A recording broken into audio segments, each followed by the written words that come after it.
All right, so we spent about 3 hours getting this set and ready. Now, look at all the dark color. Now this is starting to blacken, so it means we're about there, because we don't want to get any darker so we don't get any of that bitter taste.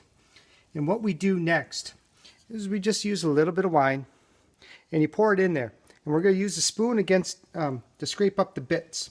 We call this the fond. And that fond is awesome because it's got all that little bits of charred remains full of concentrated flavor. And that's all going to go into the stock pot. And you just let that just do its thing there. It's going to loosen it all up. It makes your cleaning job in a roasting pan like that much easier too. Nice little tip. Now, we're going to put this all into our big stock pot right here. And we need a few things. Again, no salt. But what I have here, some garlic, peppercorns, the Telecherry kind that you grind up, and a couple bay leaves. Now, the garlic still has its paper on. I crush it so it kind of releases some of the flavor.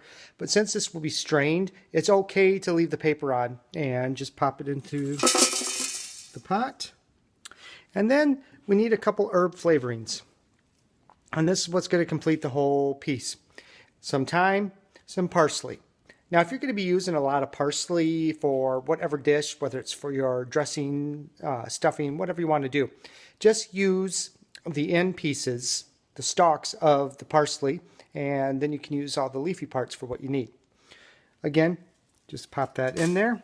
And what we're going to do while we're away is get this all in here, fill it with water so it's just covering everything up, and let it simmer. Simmer. Get it so it's nice and hot, maybe a very light boil, and then tweak it back just a touch. You don't want it boiling because that rapid boil makes the stock more cloudy, and then it just puts the fat and ingrains the fat in there. Because the cool piece will be when this is done and it's cooled and strained, you can easily get the fat layer off and kind of get rid of some of that item that masks up all the flavoring when you make your gravy.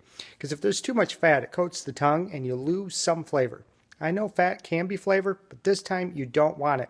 So you just want to keep it simple. And at this point, we're probably going to simmer for about 5 hours.